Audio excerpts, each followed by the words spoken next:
নমস্কার বন্ধুরা, আমি মৌতৃষা। আজ বেরিয়ে পড়েছি একটু লং ট্যুরে। আজ আমাদের গন্তব্যস্থল গোঘাট। আর তারকেশ্বর থেকে গোঘাট স্টেশন যাওয়ার পথে মাঝখানে পড়ছে এই সুন্দর মনোরম একটি পরিবেশ। এই পরিবেশটি দেখে আমি এটাকে ক্যামেরাবন্দি করতে বাধ্য হলাম। আর এটা দেখে আমার বারবার জীবনানন্দ দাশের কবিতাগুলো কথা মনে পড়ছিল। আর এটি তো বেশি করে মনে পড়ছিল, আবার আসিব ফিরে ধানসিঁড়িটির তীরে এই বাংলায়, হয়তো মানুষ নয়, হয়তো বা শঙ্খচিল শালিখের বেশে, আবার আসিব ফিরে ধানসিঁড়িটির তীরে এই বাংলায়।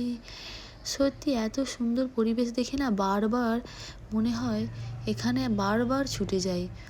কোনো সাউন্ড নেই, চারদিকে নিস্তব্ধ, কেবলই ট্রেনের শব্দ। আর কি শান্ত গ্রামগুলি, চারদিকে শুধুই গাছ আর প্রকৃতির অপরূপ সুন্দর এই দৃশ্য, যা সবাইকে মুগ্ধ করবে। এই ধান গাছগুলো দেখে পুরো সবুজ লাগছিল, যেহেতু এই গাছগুলো নতুন হয়েছে, এইসবে বসানো হয়েছে। আর এই গ্রামগুলিতে তো এখনও মাটির বাড়ি দেখা যায়, পুরো পারফেক্ট গ্রাম।